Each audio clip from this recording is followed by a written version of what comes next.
Okay, hello, and welcome to the sixth lecture of BPM 232, Buddhist Psychologies. So today we're going to be looking at the fourth noble truth. Here is the payoff of the whole prescription. So in the previous lectures, we've looked at the first three noble truths, or the first three ennobling provocations, okay? We began with dukkha, right, which is to say the truth of suffering, right? Suffering happens, it's going to happen, it's latent, right? We proceeded to the second, which is tanha, right? The truth of the cause of suffering, or the conditions of suffering. It has a cause. Here is what it is, right? And that causes tanha, craving or thirst, right? We moved forward into the third truth, which is, pardon me, nirodha. See, I'm experiencing some suffering in my throat right now. Nirodha or nirvana, right? Which is the truth of the end of suffering, right? It has an end. This is the turning point of the kind of four-part diagnosis that is the Four Noble Truths. And now we're proceeding to the fourth part, magga, which is to say the truth of the path that leads to the end of suffering. There is a way to facilitate its end, right? So whereas we began in a relatively seemingly pessimistic state, suffering, right? And then we moved into thirst and delusion and weakness and illusion. We had the turning point last time around nirodha or nirvana, and now we begin to look at, okay, so what's involved here? What do we need to do, right? How does this work? Okay, the actual prescription, what needs to be done? And that's magga. Now, I will add that's magga with two G's, M-A-G-G-A, not magga with one G, which is a different worldview and movement, and one who knows, maybe it will eventually syncretize with Buddhism in the West, and we will end up with a syncretic. It doesn't seem especially close now, but who knows, right? So, but that's magga with two G's, magga, okay? M-A-G-G-A. So this is the truth of the path that leads to the end of suffering. So in the previous lectures, of course, we have examined in some detail both sort of the field of suffering and the forms of suffering that we can deal with, right? What are the different aspects of suffering? The basic suffering of like pain, but then all of the elaborations, the prapancha, right? The prapancha, the elaborations, the resistance that we have to it, right? That we have craving or thirst, clinging, right? We want things to persist and not end, not pass away. We want things to stop that we don't want. We want to reject stuff. We have this feeling of control and resistance, right, towards suffering. And that, of course, ends up elaborating our suffering, increasing, multiplying, right? As they say in the Buddhist scriptures, it's as though for every arrow that strikes us, we're struck with a second arrow immediately, right, of our own making. Hence the cause of suffering. But then we turn a point at the third noble truth of the third ennobling provocation, because it turns out there's a way out, right? Nirodha or nirvana. And we discussed somewhat, although it's a difficult and complex subject, but we discussed somewhat what that is maybe and what it isn't, okay? And possibly some analogies, some aspects which might allow us to connect with this and to grasp what it means, right? And in some ways to sort of elide or avoid some of the more pessimistic interpretations that it is sort of nihilistic or self-destructive or self-suppressing in some way, right? It is a joy-producing path. That is the thing. To the extent that we remove our illusion and delusion, reconcile ourselves to the truth, to the point that we remove the ego, right? That we are so committed to, that we're so clinging to, right? We remove those things, our joy increases and our suffering decreases. So this was the promise of the third noble truth of the third ennobling provocation. And now with magga, we have, okay, so how do we do it? And the answer to that question is found in the Buddhist concept of the eightfold noble path, the eightfold noble path. Now, those of you who are familiar with the Eightfold Noble Path at all may have seen, the Eightfold Noble Path is typically depicted with the image of a wheel, so that each aspect of the path is one spoke of the wheel. So I have an image. Yeah, there we go. Okay, so that's a little low res, but to give you an idea, you can see that it's a wheel. And the reason that it's a wheel and not, say, a sequence or a ladder or something is that it's not that this is meant to be done sequentially. It's not a set of steps. It's simultaneous. This is meant to be pursued as a whole existential simultaneity. These 8 spokes are meant to address all of these various aspects in a simultaneous way. And we will unpack a little bit as we go forward in the course why that simultaneity is important, okay, from something of a modern scientific and psychological perspective, why it's important to have that simultaneity. But the thing to remember is that it is a simultaneity. So here, of course, it looks like a steering wheel or like on a boat, right? But if you imagine it as a rolling wheel, like on a wagon, you can't remove spokes from a wheel. If you do, the wheel will collapse. It doesn't roll forward. So it's important to remember that these aspects are intended to operate simultaneously. It is part of a system, and a system that, right, provided it is supported mutually, rolls. It becomes a sort of self-sustaining circular form of motion, right? It rolls. So what are the aspects of the Eightfold Path? You have them in front of you, but, right, we have sort of 8 aspects, eightfold path, right? So right view, right intentions, right speech, right action, right livelihood, right effort, right concentration, and right mindfulness. So these are the 8 aspects. Now, these 8 aspects do subdivide somewhat. So they, in some sense, address different concerns existentially, and they are sort of subcategorized in important ways. They apply to different domains of life, which we'll look at in a second. Now, we are going to obviously detail more, we'll put more attention into the various aspects of the path as we're sort of proceeding, right? This is something of an introduction for these concepts. However, for people who are interested, right, and this certainly isn't mandatory, for one of my other courses, for the sort of upper level companion course to this course, 332, I recorded a series of 8 hour-long lectures, right, on each of the spokes of the Noble Eightfold Path. That was last year. So it's not required. You don't have to watch these lectures, but if you're interested, I will post the links up. So there is sort of an hour lecture on each of the aspects, which talks about the aspect in some experiential ways and connects it through to some aspects of psychotherapy. So if that's something interesting to you, I'm offering it to you because why not? Might as well make it available for those who are interested. If you're sort of impatient to get to it and you want to hear it expanded in this way, I'm going to put those up. We will expand it more within the purview of this course as well, but I figured we have the resource, so why not make that available? So I'm going to post those up along with this particular lecture, which obviously it's a single lecture, so there's a limit to how much we can get into. Okay, so here we have a path, right? A set of guidelines. As we're going to unpack, as we talk about some of the aspects of this, we'll see how it falls into these various categories. So there we go. Okay, good. So this is a particular breakdown that I like for the Eightfold Path because it shows each of the aspects: right view, right intention, right speech, right action, right livelihood, right effort, right mindfulness, and right concentration.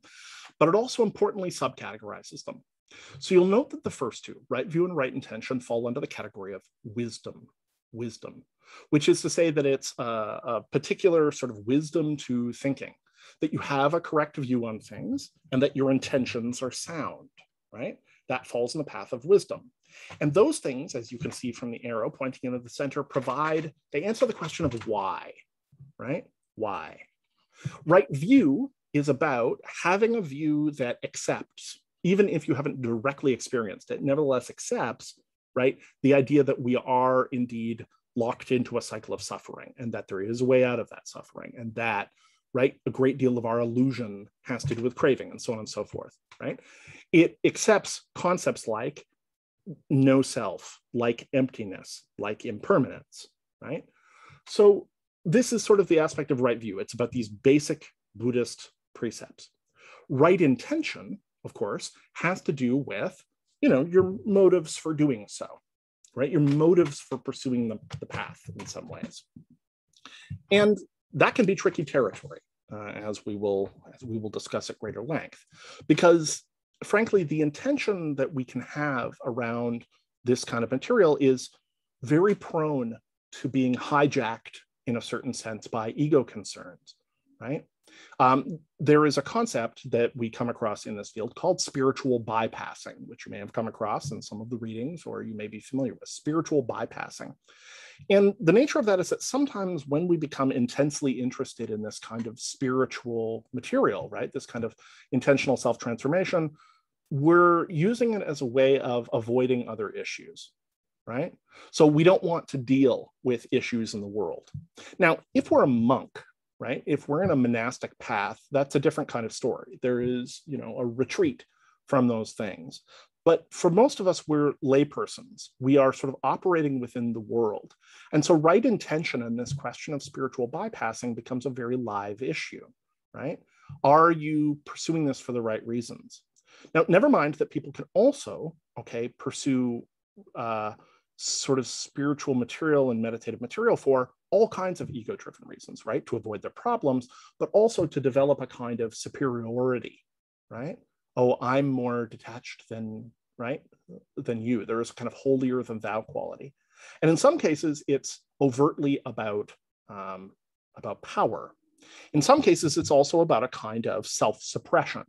So there is a phenomenon which I've observed a number of times, which I, in a slightly tongue-in-cheek fashion, refer to as the Spock Buddhist. This being named after the half-Vulcan character from Star Trek, okay?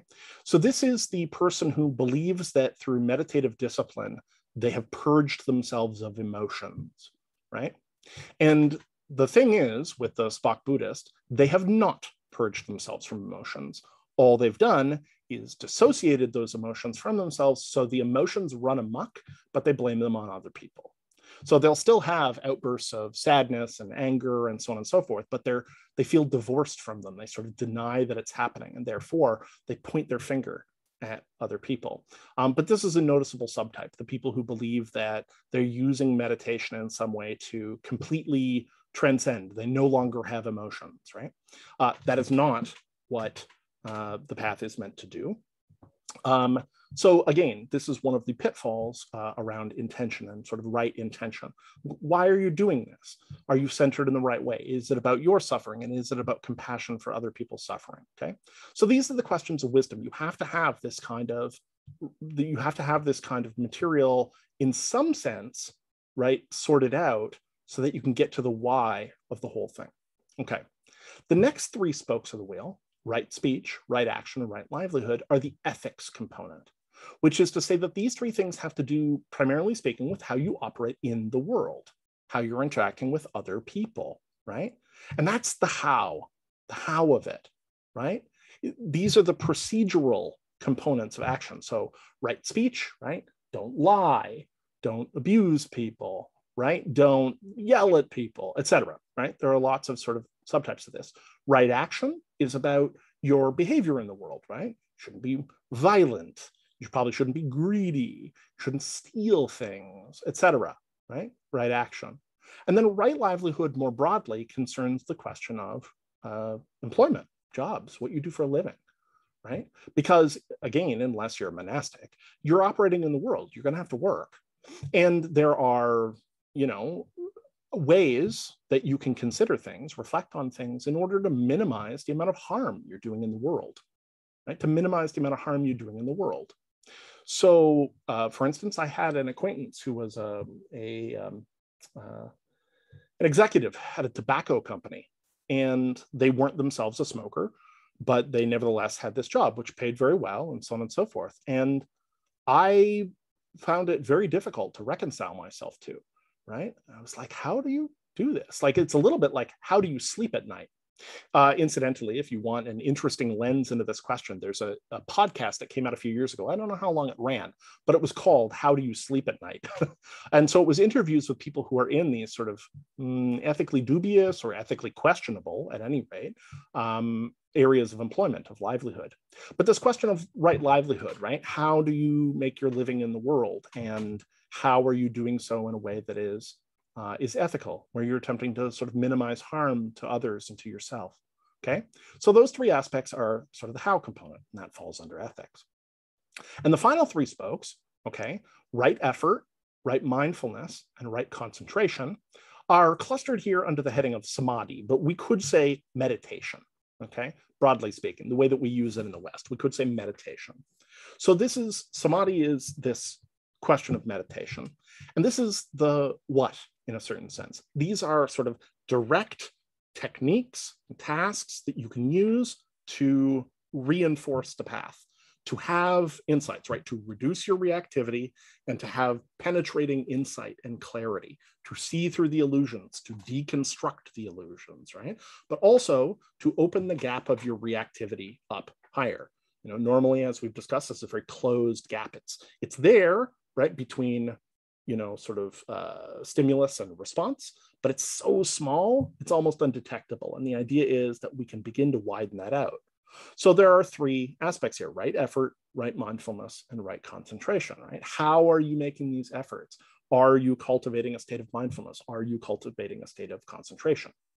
And these three aspects, sort of in the cluster of meditation and the what, are something that we're obviously going to have to drill in more deeply. They, in some ways, form the sort of indispensable crux of Buddhist practice, right? In some ways, not every tradition, hits these things in the same way, but sort of in its original Theravadan formulation, right? These were quite central. It's a primarily monastic discipline. So, looking at those practices and even generalizing them, because to some extent, the pursuit of these things is not just about sitting on a meditation pillow, right? Although those practices can go a long way. If you look at the sort of rise of so-called mindfulness in the West, right, the sort of massive popularity of mindfulness, it's really capturing certain aspects of this, but not whole aspects. It's not especially well integrated, and it's sort of treated as a cure-all. So I have issues with that movement. We'll talk about that stuff too. But the point is, I want you to get a sense of each of these 8 spokes as being subcategorized. There's a category of sort of the wisdom of things, right? How you're viewing things and your intentions, the ethics of things, how you're acting in the world, what your behavior is. And then meditation, which has to do with sort of your interior efforts, but also your mindfulness and concentration and how those support the path. Okay, so as we already alluded to, right, each of these aspects has a specific thing. So very briefly, right view, you should know the truth. We talked about that. Right intentions, you should free your mind of evil. Sounds easy, right? But don't do things for the wrong reason.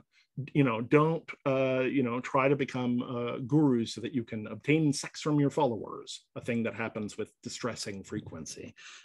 Don't do it so that you can, dominate other people. This is something that we will talk about also, right? You should do it for the right intentions, right? So that you are freeing yourself from illusion and aiding other people. Okay, right speech. Don't hurt people. Don't hurt people with your words. Don't gossip. Don't lie. Don't insult. Don't belittle, right? Right action. You should be working for the good of others, right? So when you do things, you shouldn't be hurting people with your actions.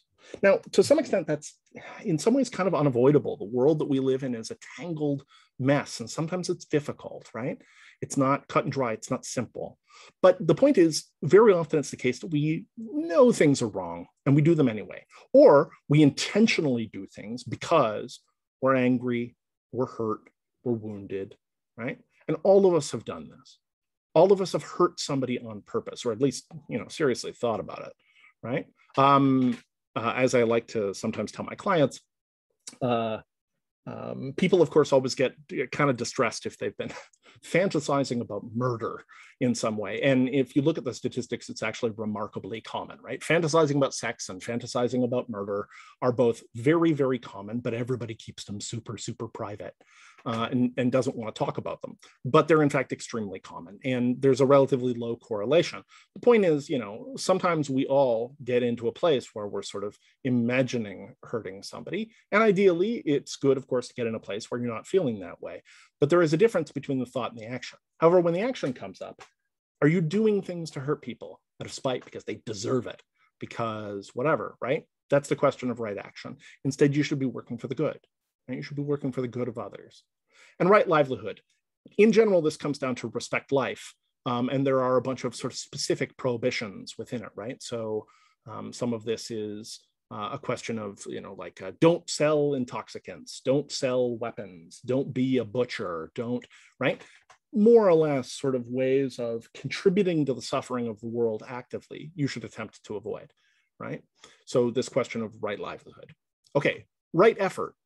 Right effort has to do with your interior efforts to resist. And here, blurrily, it says resist evil, but this is a broader set of things. It's about resisting illusion. It's about resisting your sort of impulses towards some of the counterpoint, the darker angles of this. And you have to kind of have it in place. Overcoming these things is hard, and you're going to have to make efforts. So your efforts need to be centered in a way so that you don't get hijacked again by evil, right? Evil, broadly construed. It's a word that I have some problems with, to be honest. But the idea is, right, that you're not acting in an unskillful way. And that's a concept we'll come back around to. Okay, right concentration. Practice meditation. Well, as you'll see, concentration and mindfulness are two distinct practices in a sense. There are many different forms of meditation, but they're two distinct practices that tend to form the bedrock of most meditative disciplines. So concentration is about being able to focus your attention in a certain kind of sustained, concentrated way. And mindfulness is about being able to often sort of empty the space of your mind, but to notice when you've gone off track. Those two things tend to form sort of an important set of skills between them. So they're sort of individual components, right? And so here it says practice meditation, and there it says control your thoughts. That's a little oversimplified. But as we go forward, we'll sort of look at the interaction. So right effort, right concentration, or right mindfulness come together to form this path of meditation, right? The inner work. So we have wisdom, we have ethics, and we have meditation. And again, these things are meant to be pursued, right, simultaneously. It's meant to be pursued simultaneously. There's a wholeness to them. So this is a way. It's a path, right? Noble Eightfold Path. It's a path. However, there's some interesting aspect to this path or this guidelines. So one of the things that I like to point out in this respect, okay, that I think is important is these aspects. The Eightfold Path is supposed to be the way forward, right? It's supposed to be the way forward to Nirodha or Nirvana, right? It's supposed to be how you get there in a certain sense. However, the Buddha himself, right? Siddhartha Gautama, the Buddha himself didn't follow the Eightfold Path, right? The Buddha himself didn't follow the Eightfold Path. That's not how he reached enlightenment. He reached enlightenment and then saw the Eightfold Path as the way forward, right? As the shortening of the way, as the way for everybody else. Now, people often kind of get stunned by that. It's like, oh, right, he didn't follow the Eightfold Path. But to my way of thinking, it's a little like saying Jesus Christ as a figure, right, within Christianity, wasn't a Christian. He was Jewish, right? Jesus Christ wasn't a Christian. He was Jewish. His followers were Christians. He was somewhat, a kind of radical Gnostic mystic Jewish sect. He was an unusual practitioner in some ways, but he himself wasn't a Christian. The Christians were people who came after him. In that sense, Buddha wasn't a Buddhist, right? And this is a common theme that you will see, of course, quite often in sort of any tradition that emerges from a particular figure, even in a modern context. Because I'm a neo-Jungian, I'm very fond of this particular example, but Carl Jung somewhat famously, didn't want to pass on his various ideas and things. He didn't really want to set up a school. He was very resistant to this idea. And he got pressured by a bunch of the people who were interested in his ideas. And when he started doing it, he finally agreed to it, and people started sort of taking up his path, which he found difficult. And at one point he's quoted as saying, "Thank God I'm Jung and not a Jungian," which is very funny to me anyway, right? Because for him, it was a highly individual, free-floating kind of thing. It had structure, obviously, so not totally free-floating, but it was him. And then, of course, everybody comes after and concretizes it. And this is a relatively common theme that we see. We also see it with Buddhism. So Buddha wasn't a Buddhist. Buddha didn't follow the Eightfold Path. So what are we to make of this then? What are we to make of it? Well, in some ways, okay, when we consider what the Buddha's experience was, this revelation that he had where he saw that the Eightfold Path could facilitate, right, could shorten the way. It was the middle path that could shorten the way and help people reach the state of Nirodha or Nirvana. You know, he has this sort of consummate vision. And one of the things that he seems to pick out here is that there are a whole set of behaviors which are, in a sense, unskillful. They're clumsy. They're things that people do as a matter of course in their life, right? Things that maybe are perfectly natural. Everybody around you is doing them and you've done them your whole life, and right? But they're unskillful. They're clumsy, right? They don't help you. They seem to help you in the short term because they meet certain kinds of emotional needs or they're what everybody is doing or whatever, but they're not really helping you. They're not helping you get free from suffering. This is how he sees things. Now, I think that there is a really interesting aspect to this, which I want to try to highlight with a metaphor, which is this. It is not solely or entirely that following the Eightfold Path leads to nirvana, leads to enlightenment. It's not simply that following the Eightfold Path, right? It's not a cake recipe. It's not just that it leads to. It's also that achieving these states, achieving a set of enlightenment, produces the Eightfold Path naturally. It's a kind of snapshot of what somebody is like when they have achieved the state. Now, why is that useful to us? Why is it useful to us? Why is it useful to know what it looks like? Oh, great, like really good people, right, behave like this. Well, in a sense, you know, and it's probably both truths, right? Attempting to practice it moves us in the appropriate direction. But knowing what it looks like to be in the state gives us a guideline. It gives us a goal state to aim for. We can compare what's going on with ourselves to the Eightfold Path, right? We have a standard of comparison. We know what the destination looks like. That's very important. It's a kind of feedback guideline. Okay, so here's the metaphor that I want to use. It's going to seem like a digression, but bear with me because I find it's kind of interesting. So you may or may not have heard of the concept of binaural beats. Binaural beats. B-I-N-A-U-R-A-L.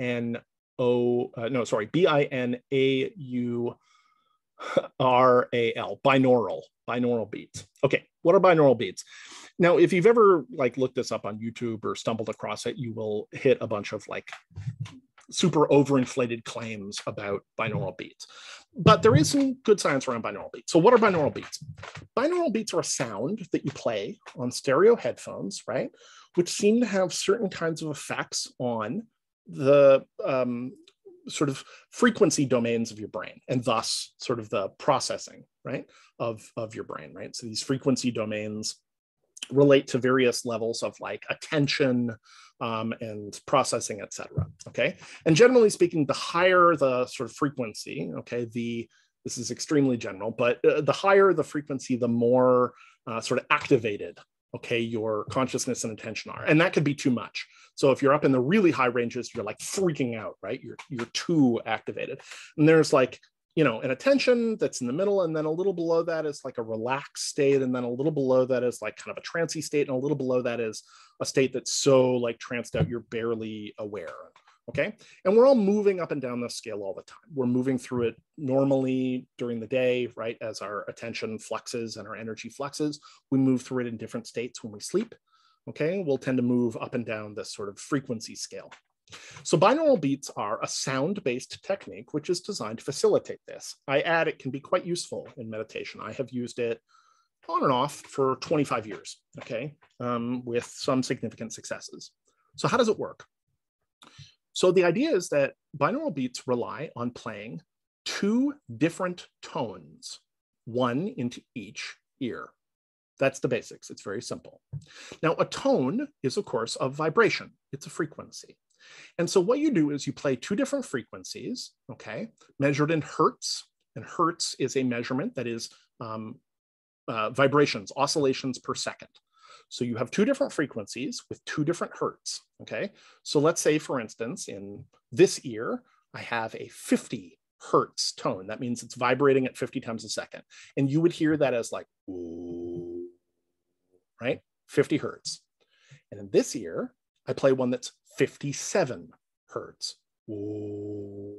Might not even be that much difference, possibly. But anyway, the point is they're two very slightly different frequency tones. Okay, why? Well, the ostensible reason for this is that as the two tones enter, right, they go through your ears, they go into your auditory processing, they move into your brain.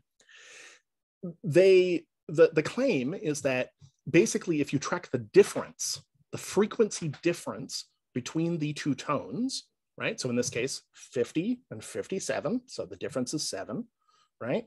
That you will set up a 7 hertz standing wave in your brain.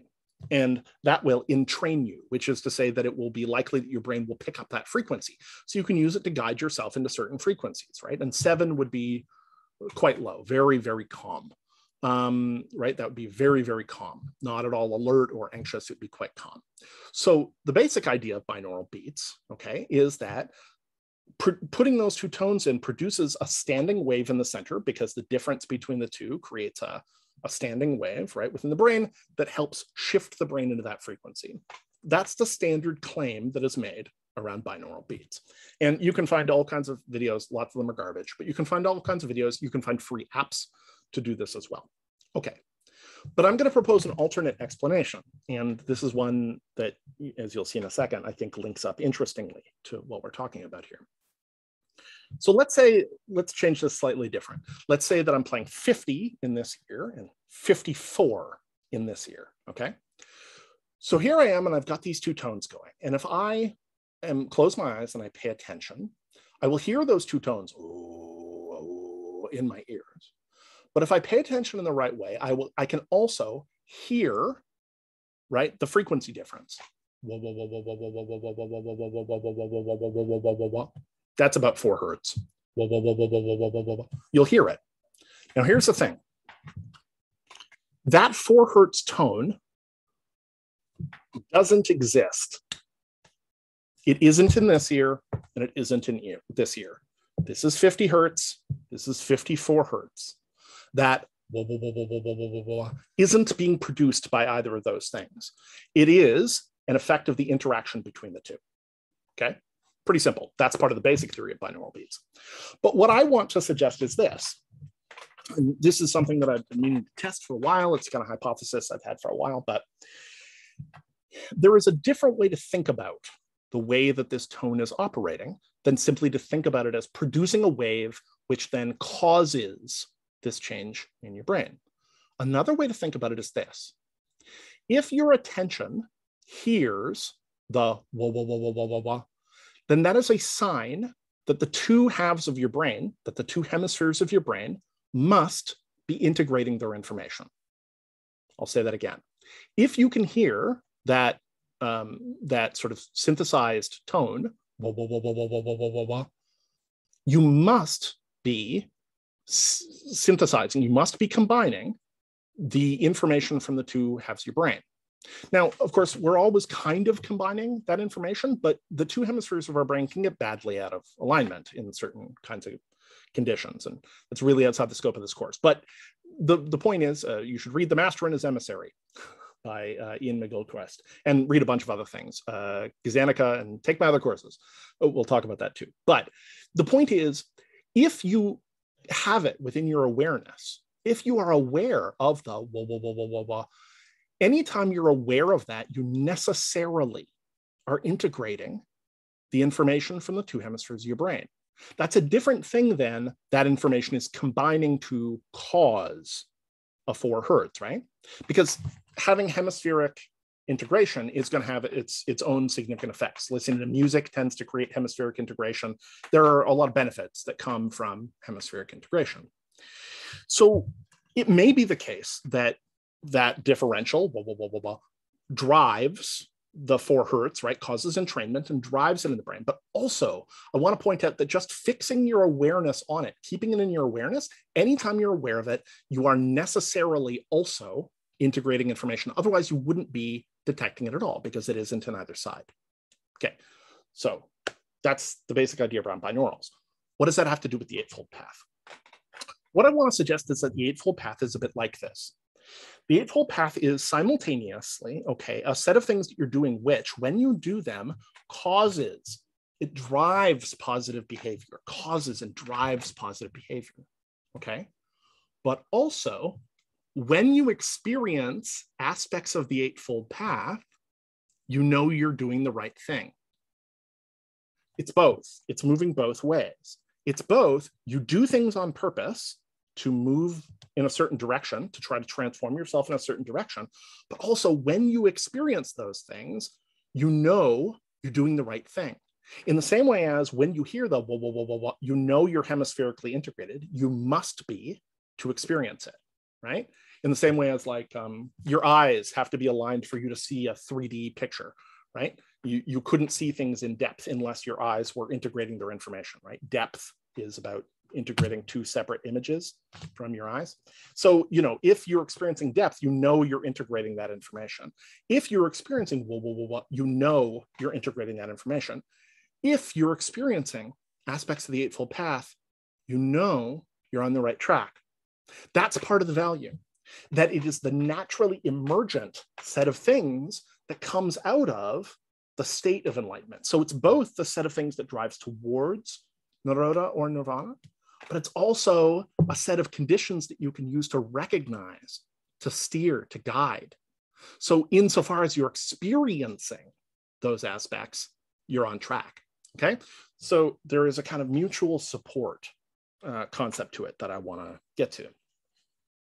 Now, this is important in part because there are, as many commentators have noted, some paradoxical aspects of the whole Buddhist path, right? So one of these, famously, is that, you know, in order to pursue enlightenment, you have to want it. But the end goal is to not want things. So whatever you're coming in, whatever your reasons are for pursuing enlightenment, whatever your reasons are for pursuing self-transformation, they're the wrong reasons. Like whatever reasons you have and whatever ideas you have about enlightenment, they're wrong by definition, right? Sometimes you need something to kind of pull you in. And a lot of people get pulled in by the fantasy, including, I add, Spock Buddhist, but lots of people get pulled in by some kind of fantasy, right? A power fantasy or, right? An avoidance fantasy even, right? The idea that you're like, oh, I won't experience suffering anymore. You probably have some fairly specific kind of suffering in mind. Maybe you've had a breakup, maybe you've had rough stuff with your family, you've had whatever, you have an anxiety disorder, you have depression, whatever, right? We all have this material. We're all, frankly, walking wounded. Nobody gets out of the parking lot without putting a few dents in the car. So we all have these reasons, but ultimately speaking, those reasons themselves need to be relinquished because those reasons emerge from the ego. They emerge from our attachments. They emerge from the very thing which we are looking to sort of dissolve or turn transparent, right? Derealize, stop being so rigid and fixed and attached to, right? So our motives are themselves a trap. The paradoxical aspect, okay, of this is that the trap and the trapped, the person who is trapped in it, are the same. And once you have that realization, okay, through the Eightfold Path, it all dissolves away, right? Oh, I was the trap. I, Anderson Todd, I was the thing getting in my own way. I was the issue. And I'm not me. Like I'm not Anderson Todd. Right? This is a jarring idea, right? To the ego, to regular consciousness, it's like, whoa, whoa, whoa, like, wait a second, right? And this is why people get into the kind of pessimistic or nihilistic interpretation of things. When I consider this, my ego freaks out. It's like, but I'm me, right? I like being me. But the whole point is that, you know, your motives and all the various things you're doing, your forms of craving and rejection and so on and so forth, the tanha, the thirst, All of that emerges from the very thing that you were looking to dissolve, paradoxically, right? It's these aspects of yourself that you're deeply attached to that are the thing that you need to loosen your grip on. Now, I don't think that you annihilate them. I'm going to repeat that. Sometimes you will get the word annihilate, ego annihilation. An annihilation, I mean, that's like really serious. That's like, it's like the Death Star blowing up a planet or something, annihilation. This idea that you annihilate yourself strikes me as incorrect. There are functions, obviously, that having some basic sense of self provide in the world, right? You wouldn't want to lose the ability to know that somebody is talking to you or having a somewhat integrated sense of self. But the idea is to loosen these things from the way that they normally operate, these fixed, rigid, craving, and thus suffering ways that they operate, to loosen up and to shift your identification to a more fundamental ground, to realize how much of this is constructed, provisional, made up. Because you're made up. To a significant extent, you are a story that other people have told to you, a story that you've told to yourself, a story that you keep telling yourself and thus limiting yourself by. You're a story. This shouldn't come as a surprise, right? In some ways, it shouldn't come as a surprise. Humans love stories. They consume stories all day long, right? Somebody asks you a question, you tell them a story. You relate your memories in the form of a story. You justify your actions in the form of a story, right? Somebody asks you, how was your day? You tell them a story. It's time to relax for the evening. What do? You go consume some stories, right?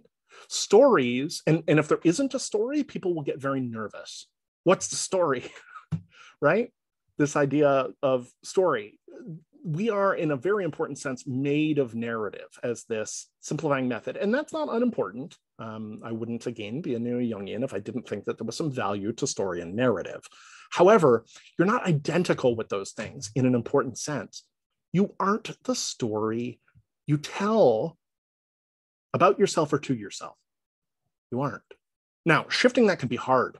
Stories are persistent. They're strong, right? And in some cases, they're old, and in some cases, they're older than you are, right? And we all have these experiences of sort of stories which are meant to be indicative of our character that are told to us repeatedly by our family, right? These things come up again and again at sort of family gatherings and stuff. Oh, the time it's supposed to be, whatever. And you can see lots of versions of this when people pursue paths because they've been told over and over again, you're meant to be a doctor.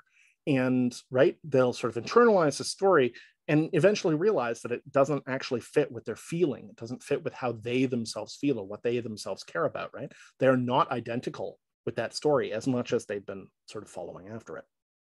So the point is that, you're not the story, you're not the set of attachments. There is something more fundamental which is behind that, a more fundamental ground to consciousness which is behind that. And indeed, if we believe some of the metaphysical speculations of Buddhism, may be far more significant and profound than we realize. There is a sense, okay, and this is not to get all, crazy and cosmic too much for people, right? Some people have a very bad reaction to philosophy. But there is an important sense in which, as conscious beings, we're made of the same stuff as the universe is made of. We think of ourselves as being separate from it most often, right? We're individuals, right? Moving through the world. Never mind that we are not sort of individuals in the sense that we're a permanent fixed thing. We have a flow of material coming in, right? Nom, nom, nom, nom. We have a flow of material coming in and we have a flow of material going out. No need to illustrate elsewise, but we have a flow of material coming in and a flow of material coming out. The physical parts of our bodies are constantly being swapped out, right? My skin cells flaking off and flying everywhere. My hair is coming out. My nails have to be clipped off. As the Argentinian writer Borges once said, something like, I love to spend my time pursuing proofs of the existence of God and metaphysical speculations on whatever and infinity. But all my body seems interested in doing is making more toenails, right? Which I think is very funny. So we're not a fixed thing. We're a flow. We're a pattern. We're more like a tornado than a rock. And ultimately, even a rock actually is more like a tornado. It's a pattern. But the point is, we're a pattern. We're like a whirlpool, right? You see a whirlpool in a river, and different water is flowing through, but the pattern is persistent. You can still point at it. We're like that. But like, what are we a whirlpool in? What's the river? Well, the river is the universe. We're made out of the same stuff that's around us. And indeed, there aren't individual things. This is part of this notion, right, that we get at. This is one of the reasons why Buddhism has been seen in many ways to be increasingly consistent with the findings of science. There are no isolated things. Everything is connected together, right? Particles are not quite what you think. If you're picturing an atom and you're picturing something and it's like completely separated from everything else, no, there are fields coming off it, quantum fields. It's all kind of connected together and influence each other. There's a continuity, a field, right? Gravity and electromagnetism and the weak and strong forces and very possibly dark energy, however that's going to end up fitting in. The point is, there is this continuum, this flow, and we are part of that. We're not separated from it as much as our consciousness sometimes feels like it is. We feel alienated from that world, but we're not. We're part of it. We're part of it. We are a part of nature. You can consider this also when people make this contrast, or like natural versus unnatural, right? And it's like, well, there's the natural world and then there's what humans do. It's like, no, we're a part of the natural world. Now, that doesn't mean that we can't interact with that world in ways that are skillful and unskillful. As I pointed out in the lecture, it's not only in your head, right? There are certain things that we do that are not skillful. They're clumsy. And why are they clumsy? Because like, it's clumsy to do things that, destroy you and interfere with, say, long-term happiness and whatever. And that's what we're doing. We're wrecking the place that we live. This is not skillful, but it's perfectly natural. We're part of the natural world. We're not beings from another dimension, right? We're part of the natural world. We're part of nature. As the comedian, now deceased, George Carlin, one of my favorites, once commented, he was like, there's nothing that we do that's unnatural. So he said, people lament that we produce all this plastic. And I, too, lament because it's an incredible toxin and all the reasons that I pointed out, right? It's a real problem. But he said, maybe that's the meaning of life. Maybe that's why human beings live. Plastic. That's the reason. That's the meaning of life. The purpose of our existence is plastic. We're the way that the world produces plastic, right? Now, on one hand, that seems like a joke, but on the other hand, it's a bit of stand-up philosophy because, yeah, maybe. We are the way that the world has gone to do certain kinds of things. And maybe there's intentionality to that, and maybe there isn't. Maybe it's all just random. Maybe. Hard to say. We don't know. So, the point is, there is certainly one thing that is basically indisputable. We are, insofar as we're conscious, part of the world that looks at the world. We are the world looking at itself. And that can sound trite. It can sound cliched. It can sound like pothead philosophy. Whoa, like we're just the world looking at itself. But we are. We are just the world looking at itself. We actually are, right? We are the world looking at itself. When you and I are looking at each other, we're the world looking at itself. There is something, if that doesn't send a bit of a shiver up your spine, I'm surprised, because there is something striking and slightly mystical about this, like the world looking at itself. But we are part of this continuity. We're not separated. Nothing is separated, right? Nothing is separated. And we're not permanent. We are a flow or an eddy. So one of the things that comes out of this is, right, one of the claims is that if you de-identify yourself, right, if you follow the Eightfold Path, right, to drive yourself in this direction, but also if you begin to experience the benefits of the Eightfold Path and the sort of natural turning of these 8 aspects, then you begin to experience this in a very direct sense. And your identification shifts. You're no longer associated with the thing that got you started, these ego-driven and limited concerns, these cravings. But instead, you're identified with something else, the ground of consciousness. And the thing about that is, importantly, it's apparently eternal and indestructible. I mean, if you're identified with the universe itself, then like, right? Even if you die, you still exist, right? In some sense, you yourself, in some way, are gone. Like, you got to feel your way through this paradox, right? This is hard stuff to grasp. But if you're even getting kind of a tingle of this, you get some of it. There is a way to disidentify yourself from this craving, from this attachment, and thus from the suffering. And moving back, you can identify with something else. You can enter a state where you experience this flow, this continuity, this sense of identity, and the sense of emptiness, that everything is like this, right? That there's stuff happening. It's not that nothing is happening. It's not an illusion in that sense. It's not that nothing is real. It's that nothing is stable or permanent. It's all just a flow. And this is a very deep mystery. It's not how we tend to see things. So one last thing that I want to point out, okay? And I don't want to belabor this over long, but one last thing that I want to point out when we're talking about this sort of paradoxical aspect, and the motive is the trap, and so on and so forth. And this is the last thing, and this is important, and it's going to be important going forwards. Buddhism is inherently, actually there's two things. Buddhism is inherently dialectical. It's inherently dialectical. That means that it's inherently exists as a dialogue. Most systems of wisdom, frankly, do, although some of them are a bit more overt about this than others. But Buddhism doesn't hand you like a set of precepts to blindly follow, as we talked about, right? It hands you a set of testable propositions, which you are then able to engage to determine whether or not, right? Whether or not that matches. You can run the experiments yourself. That is baked into the nature of Buddhism. It is fundamentally experimental and experiential and existential in that way, right? It's very do-it-yourself, right? It's very do-it-yourself. So in that sense, it's very do-it-yourself, but it's also dialectic. It's meant to exist in dialogue.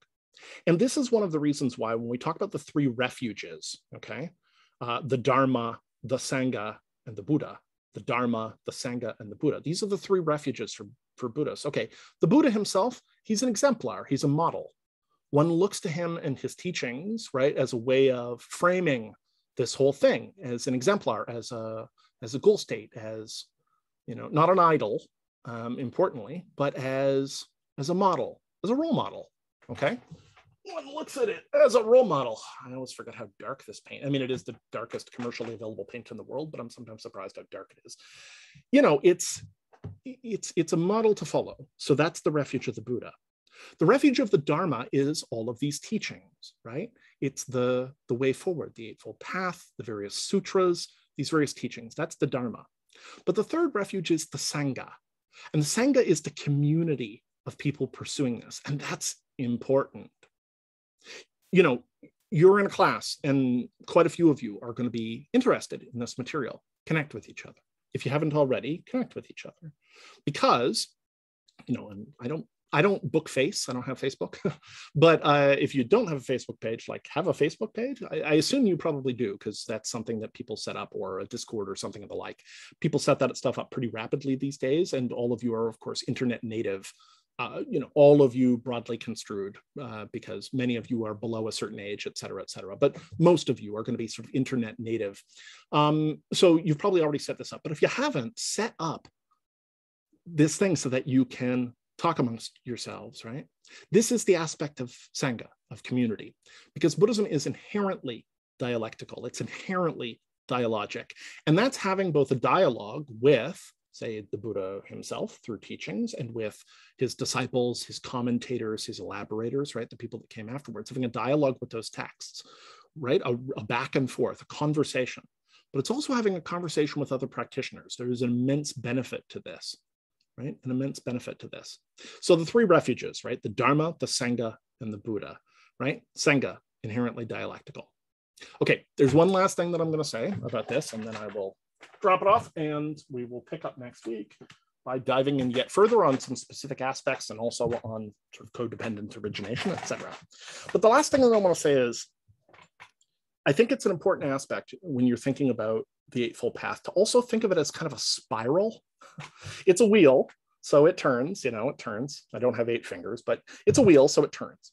But it's also a spiral, which is to say that the meaning of these different aspects, right view, right intention, right speech, right action, right livelihood, right effort, right mindfulness, right concentration, is going to change the deeper you go.